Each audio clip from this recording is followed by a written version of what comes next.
Testing, testing, 1, 2, 3, 5, 6, 7, 8.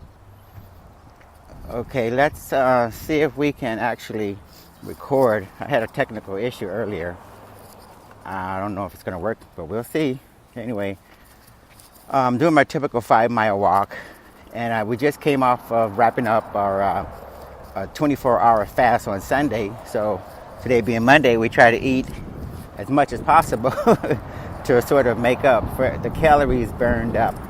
And it's just something that happens. But the good news is, when you fast, excuse the wind, you guys.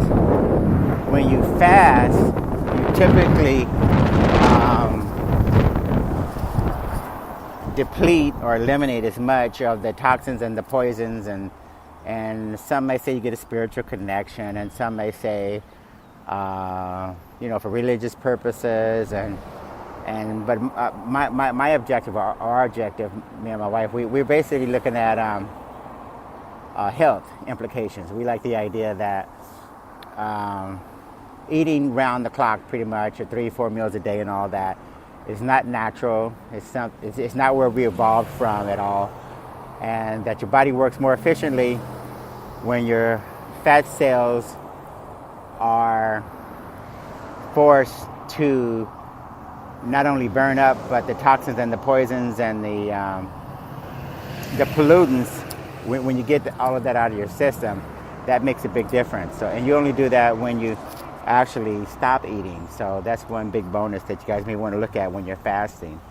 Either intermittent fasting or dry fasting. Dry fasting just basically means that you have not even water, no water, no food, nothing at all. And intermittent fasting, intermittent fasting typically is for shorter periods of time, and dry fasting, of course, means regardless of the length, for whatever period of time, you don't intake any nutrients, any liquids at all.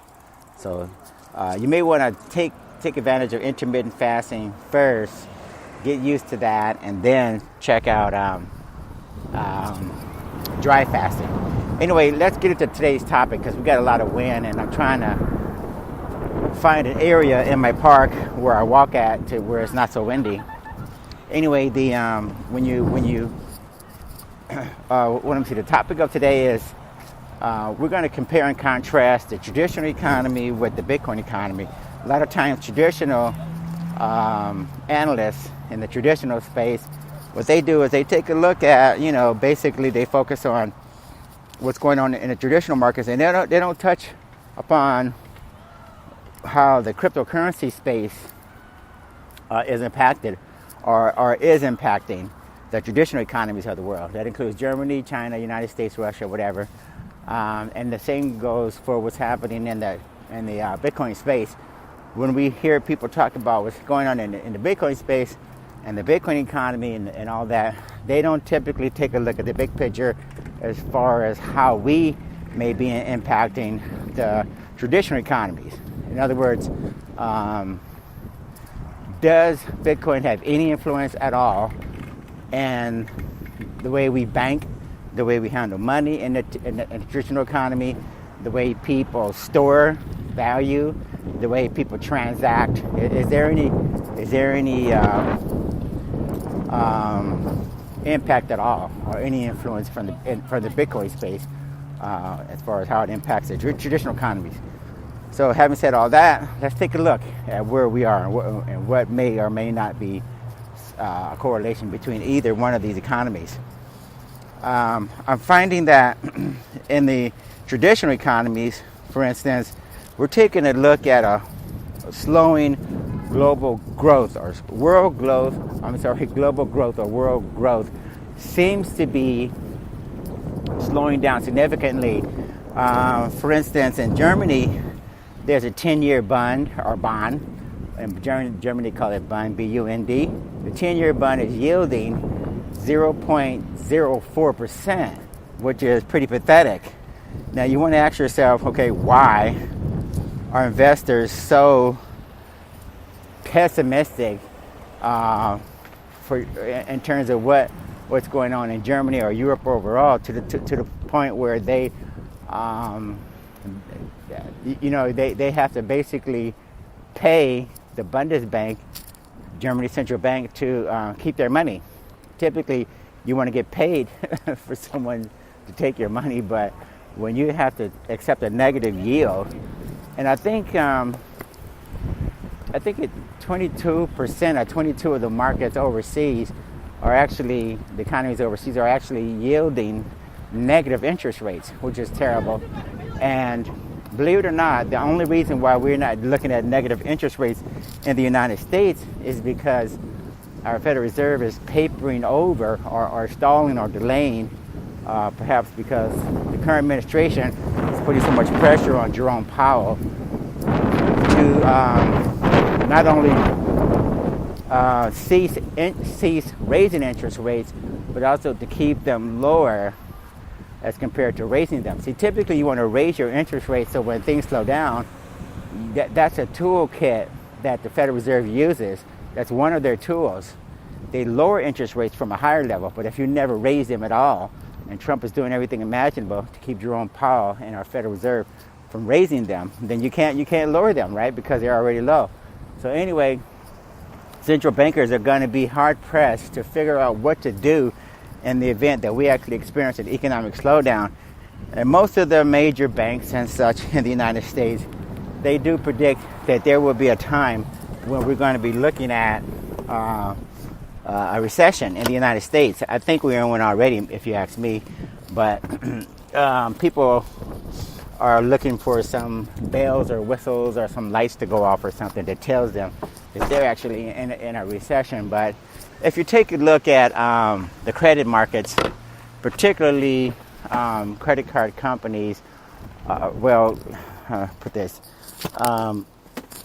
consumer debt and credit card defaults are skyrocketing. Okay, when you take a look at credit card default rates, they're very, very high. And unfortunately, credit card companies are actually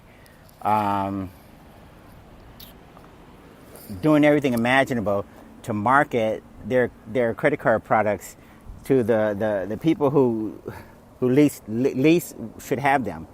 In other words, if you have a 600 or less FICO score, you don't need to be one of the people that's going to be taking out additional credit because you're already a credit risk.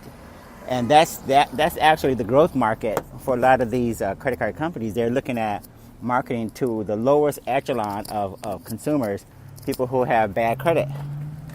And giving personal unsecured loans to these people is actually going to be catastrophic in the event of a slowdown. So anyway, we have that to think about.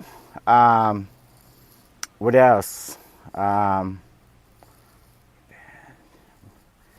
So we have Europe predicting a recession in the very near future, and the reason why I know that is because in an article that I just published on my Facebook page, talking about Europe's most important bond edges back towards negative territory. Okay, that's part of another, part of another article, and that article is Europe's central bank struggles to avoid recession. The article is actually called, on my Facebook page, it's called Where Europe Drag United States, I think it says, Will United States Follow Europe into a Recession? Okay, look at that article, and you can clearly see that a lot of businesses, for instance, in Europe, are unable to get the type of credit to fund, to pay, to meet payroll, basically. So credit is getting tight, and it's starting in Europe. Germany is not willing to pay anything on their bond, a 10-year bond. Italy is a big wild card in terms of what that means, if that's going to be the next country to basically file default, go for a default or something like that. There's just a few unknowns going on in Europe, and since Europe is a major trading partner with the United States, that's a big deal, you guys. We don't want to take for granted, what could happen if Europe pulls down, or if your major if one of your largest trading partners is basically if things get to the point where they're slowing down dramatically in Europe, then you got a big problem. Okay, that's a major trading partner for the United States. In addition to that, what else is going on? Let me see. I'm kind of breeze through these. I want to get out of the rain here. Record. What is this? Record credit card debt. Oh yeah. I mentioned that we have at least 870. Well, maybe I didn't. $870 billion in credit card debt in the United States. Credit card debt is just going through the roof. Trump is asking for like what $8.7 billion for his next budget, and of course, a lot of that is just going to go towards go to military spending and the Pentagon. So that is going to be another major issue going forward in terms of we're not going to be paying off the debt anytime soon, and at the same time, we have some of the largest debt in history, so that's going to be a major problem. I think we were supposed to pay it off in 2000 and we're supposed to pay it in 2000. I can't remember, but that's going to be extended to 2030 something before we can even imagine paying off the debt or balancing the budgets. So Donald Trump is definitely not going to be able to fulfill that promise, in addition to a lot of the others. So there's a few things that you got to be aware of. Now, as far as Bitcoin and the traditional economy, as far as Bitcoin's role in this, always keep in mind that Bitcoin is designed to circumvent what the traditional governments are doing to each other. Particularly the United States, for instance, trying to impose sanctions on Iran and trying to impose sanctions on Venezuela, even North Korea. Those guys are figuring out how to get around sanctions. Iran and Iraq are actually partnering together, and you're not going to be able to pose sanctions on Iran anytime soon if they partner with Iraq. And same with North Korea and South Korea. Why should North Korea care about sanctions from the United States if they can do business with South Korea? What else? Anyway, Bitcoin's role is basically to provide a mechanism by which individuals and countries circumvent sanctions, while at the same time returning sovereignty to their own countries. And see, right now, a lot of these countries are experimenting with the idea of issuing cryptocurrencies, and we think Bitcoin is the impetus for this particular, or the catalyst for this particular movement by countries to either get their own cryptocurrencies,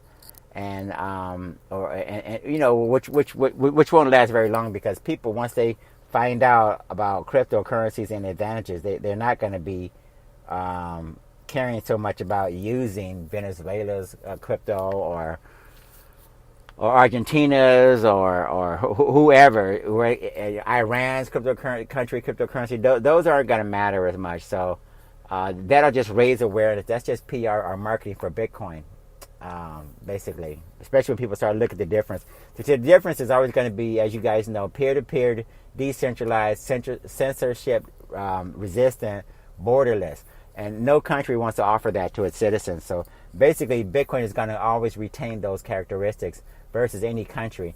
And then, of course, central bankers are going to be pitted against bankers. Regular banks are going to be struggling to compete against central banks because, believe it or not, central banks, they've noticed that it's in their best interest to try and issue their own cryptocurrency, just like JP Morgan and Facebook are going to try to come out with their own coin. So everybody's trying to come out with their own coin. So this is what I mean. Looking at the big picture, Bitcoin is having a very, very heavy influence on getting these guys to act, getting these guys to do something. Jamie Dimon made a fool out of himself when he tried to pretend like Bitcoin was not going to amount to anything, that it was like garbage, was never going to take off, was never going to mean anything at all. Now he wants to issue a JP Morgan coin. And Facebook, the same thing. Facebook banned Bitcoin ads and all that. And now, believe it or not, they want to issue their own Facebook coin. So all of these companies that were either banning ads or just talking down Bitcoin and making it seem like it's a Ponzi scheme only used by criminals, a fad, now they're jumping on the bandwagon. They either want to come out with their own crypto or they want to partner with somebody in the Bitcoin space. But yeah, we're for us Bitcoin maximalists, we couldn't have a better time looking at how these guys are making such hypocrites out of themselves, making such fools out of themselves. So this is what I mean by taking a look at the Bitcoin space, its effect on the traditional economies, and vice versa. Looks like I don't know when Bitcoin's price is going to reflect some of these these major changes that are taking place, but sooner or later, believe it or not, the general public and everyone's going to wake up and we'll find that a price of 3,800 or 3,900 is like pennies as compared to where it will be when we get mass adoption and when these guys finally stop manipulating Bitcoin or whatever they're doing. So last but not least, so we covered Facebook and Jamie Dimon. Oh yeah, Warren Buffett, of course, talking about he's contradicting himself and he's a big hypocrite. His major investments in Wells Fargo are a big, we get a big laugh out of that because Wells Fargo has paid tens of billions of dollars in fines and settlements for cheating people, opening up fake accounts, discrimination, predatory lending, money laundering, you name it, along with JP Morgan Chase, along with HSBC, along with UBS, along with Deutsche Bank. All of these guys are crooks and criminals, but they're the first ones to come out to say, no, Bitcoin is used by crooks and criminals, and that's the only reason why it exists. But, as you can tell, the majority of the money that these banks are fined is from money laundering, is from rigging, LIBOR rates, is from spoofing, is from insider wheeling and dealing. I mean, these guys are the market cap of Bitcoin doesn't even compare at all to some of the fines and the penalties issued by these major commercial and investment houses. So anyway, that's how I want to compare and contrast how each of these economies are affecting one another. So keep your eyes open, keep your ears open, and consider taking a look at what's going on in the crypto space and try to get some diversification in your own portfolios so that you're not left behind. Because as far as I can tell, with Europe going into recession, with China slowing down, with Japan moving heavily into Bitcoin and blockchain, Swiss offering their own version of ecosystem based upon Bitcoin and blockchain. That's going to be Wyoming has major legislation pushing Bitcoin and such, so that if you want to move to Wyoming, they got legislation and bills passing all the time. In addition to a number of other states. So anyway, the ball is rolling. This Bitcoin seems to be unstoppable. It doesn't seem to be slowing down. The infrastructure and the development work is continuing, and more banks, more and more governments are actually taking a look at jumping on the bandwagon versus getting left out. So anyway, I'm going to finish up my walk and go back home and relax and take it easy. But I want to make a quick podcast. But you guys take a look and listen and keep your eyes and ears open. Stay safe out there. We'll talk to you later. Bye.